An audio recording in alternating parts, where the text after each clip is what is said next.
이기 때문에 교회 없이 하나님의 구원 역사는, 사역은 이루어지지 않은 것이죠. 왜 교회가 이렇게 중요한가? 그것은 교회는 이 현실과 역사의 유일한 주체이기 때문에 그렇습니다. 우리 세상에서는 역사의 주체를 여러 가지로 이야기를 합니다. 정치, 경제, 사회, 문화, 예술, 과학, 미디어 등을 이야기를 합니다. 때로는 역사의 주체를 지식인으로 보기도 하고 노동자로 보기도 하고 젊은 학생들이 역사의 주체라고 말하기도 합니다. 그러나 진정한 역사의 주체는 인간이 아니라 하나님이십니다. 진정한 역사의 주체는 세상의 어떤 가치가 아니라 바로 하나님의 교회라는 데 있는 것입니다. 그래서 이 교회는 예수님이 피로 사신 교회, 십자가를 던져서 만든 교회. 예수님의 십자가는 2000년 전에 이미 지셨지만 주님의 교회는 주님이 다시 오실 제일 마지막 순간까지도 십자가를 높이 드는 주체는 교회라는 것입니다. 세 번째, 왜 교회가 그렇게 중요한가? 그것은 교회는 이 세상의 유일한 대안이요 희망이기 때문에 그렇습니다. 하나님의 교회가 얼마나 중요한지 그 존재 가치와 중요성을 깨달은 사람들은 사실 교회 다니고 예수 믿는 사람 가운데도 아주 극히 드물다는, 적다는 사실을 저는 통감을 합니다. 그 예가 심지어 목회를 하는 목회자 자신도 교회의 중요성과 그 가치를 깨닫지 못하기 때문에 죽을 각오를 안 한다는 것입니다. 여러분, 교회가 왜 안 되는지 아십니까? 목회자가 죽을 각오를 안 하기 때문에 그런 거예요. 교회는 내가 생명을 바쳐 순교할 만한 가치가 있다는 그런 철학, 그런 믿음, 그런 비전이 없어요. 적당히 하는 거예요. 힘들면 포기하고 굶으면 포기하고. 그래서 많은 교회가 교회를 스스로 깨버리는 거예요. 교회 상처받던, 교인이 상처받던 이런 건 중요하지 않아요. 왜? 교회 가치를 모르기 때문에 교회를 깨버리는 겁니다. 교회에서 싸우는 겁니다. 교회에서 멱살 잡는 겁니다. 그 이유는 목회하는 목회자까지도 이 교회의 그 놀라운 예수님이 발견했던 그 말씀하셨던 교회의 가치와 중요성을 실감을 못하기 때문에 그런 거예요.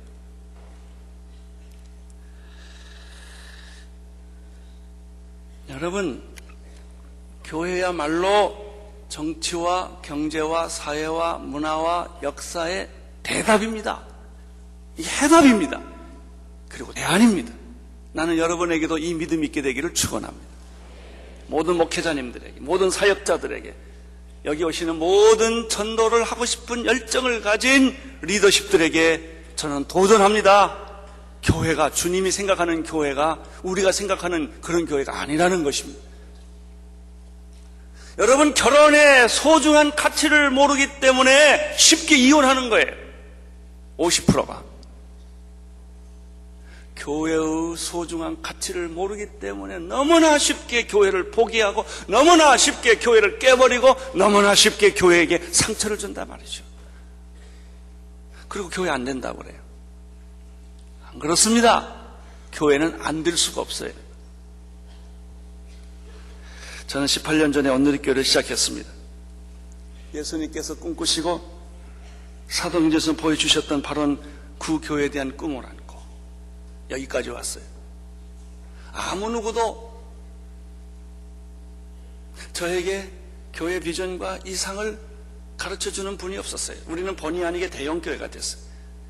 저는 대형교회 해본 적이 없어요. 18년 동안 매일 하는 게 새로운 거예요. 이걸 해야 되느냐 안 해야 되느냐, 이렇게 가야 되느냐 안 가야 되느냐. 지금도 그렇습니다. 지금도 나는 이게 어디로 가야 되는지 잘 몰라요. 제가 아는 게 하나 있어요. 주님 사랑하는 거, 교회가 중요하다는 거. 주님이 원하시는 교회라고 그러면 저는 하루에도 12번 바꿔요. 왜? 그 이상과 그 꿈과 그 비전을 따라가야 되니까.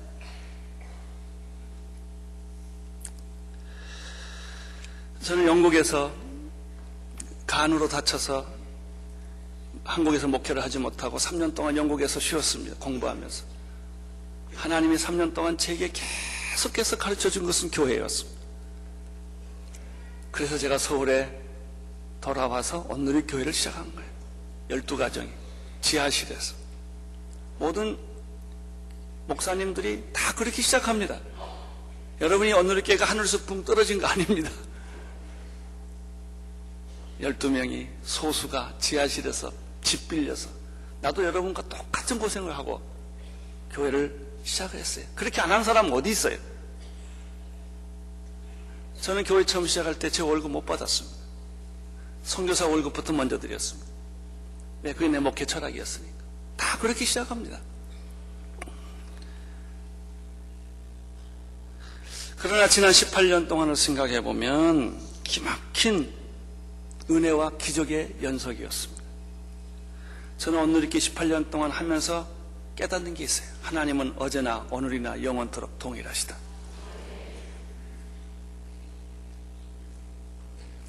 제가 새로 경험한 이 교회는 제가 어렸을 때 부모님 따라 다니던 교회는 아니었어요. 내가 신학교에서 배운 교회도 아니었어요. 그것은 상상할 수 없는 교회였어요. 저는 교회 때문에 눈물을 흘리고 잠을 못 자고 때로는 병에 들고 수술을 하고 힘든 과정을 많이 겪었습니다. 그렇지만 저는 한순간도 교회를 놓친 적이 없습니다. 24시간 저는 교회를 생각합니다. 저는 교회에 미쳐 있습니다. 나는 큰 소리로 외치고 싶어요. 나만큼 교회 생각하는 사람 있으면 나와보라 그래. 그만큼 나는 교회를 생각합니다.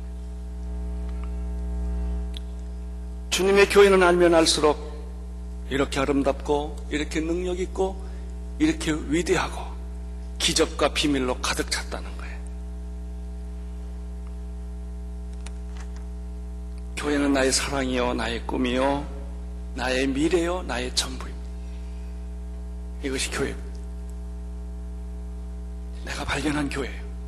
내가 만난 교회예요. 내가 꿈꾸는 교회예요. 여러분, 교회에 미쳐야 합니다. 교회에 미치는 건 주님에게 미치는 것과 똑같은 거예요. 여러분, 고난과 어려움과 배고픔은 중요하지 않아요. 아주 간단하더라고요. 죽으면 돼. 그건 전혀 문제. 시련, 고난, 병드는 거, 힘드는 거, 이런 것은 주님의 교회에 대해서 전혀 무가치한 거예요. 저는 교회에 대해서 몇 가지 확신을 가지고 있습니다. 첫째는 교회는 이 시대의 유일한 대안이요 희망이라고 믿습니다. 나는 여러분에게 이 믿음이 있게 되기를 바랍니다. 우선 주님이 세우신 이 교회에 대한 비전과 믿음과 확신이 없으면 목회 못합니다. 왜냐하면 그 목회를 하기에는 너무나 많은 어려운 고통과 위기와 좌절이 많기 때문에 이걸 못 이겨냅니다. 여러분, 교회를 우리가 전도를 해내는 가장 중요한 원동력은 교회에 대한 비전과 믿음이에요. 교회는 이 시대의 유일한 희망이다. 교회는 이 시대의 유일한 대안입니다. 모든 아픔, 슬픔, 고통에 대한 대답이고 교회는 전쟁과 기화와 폭력과 타락의 대안이에요. 지금 이라크에서 전쟁은 계속 지속되고 있어요. 이 문제에 대한 해답도 교회입니다. 그래서 저희들은 이라크에 지금 교회를 가서 세웠어요. 왜? 그것이 이라크를 살리는, 미국도 대안이 아니고 유엔도 대안이 아니에요. 이것을 이라크를, 중동을 변화시킬 수 있는, 모슬렘을 변화시킬 수 있는 대안은 석유도 아니에요. 예수 그리스도입니다. 교회입니다. 교회를, 진짜 교회, 가짜 교회 말고요. 이 지상의 진짜 교회가 어디 있는 줄 아세요? 북한에 있어요. 봉수대 교회 말고 지금도 소리 없이 누룩처럼 지난 50년 동안 성경 없이, 찬송가 없이, 교회 없이, 목사 없이, 신학교 없이 교회는 존재했어요. 그게 북한에 있는 지하교회. 제가 지하교회 사람들과 접촉을 하면서 배운 것은 만약 통일이 되면 기독교 2000년사의 순교사는 다시 지어져야 된다 할 정도로 기막힌 교회가 존재합니다. 북한의 1400만 명의 삼자교회가 아니라 7천만 명이 넘는 초석교회들, 숨어있는 교회들, 그게 진짜 교회입니다. 제가 이 교회들을 보면서 깨달은 거 있었어요. 신학교 없어도 교회는 존재한다. 목사 없어도 교회는 존재한다. 그래서 어떻게 보면요, 목사나 신학교가 없으면 교회가 잘 될 것 같은 생각이 들어요. 우리들이 다 교회 길을 막고 있지 않나 이런 생각까지 들어요. 심지어 가만 고난 속에 집어넣어두면 교회는 스스로 자라요. 이게 하나님의 교회니까. 죽음을 브레이크드루 통과하고 하나님의 교회는 만들어지더라고요. 이게 교회입니다. 여러분, 교회한다고 힘들단 말 하지 마세요. 교회하면서 고통스럽다는 말 하지 마세요. 그건 당연한 겁니다. 그런 대가도 치르지 않고 어떻게 하나님의 교회가, 십자가의 고난을 통과하지 않고 어떻게 하나님의 교회가 성장할 수가 있겠습니까? 그건 축복입니다. 고난은 축복이에요.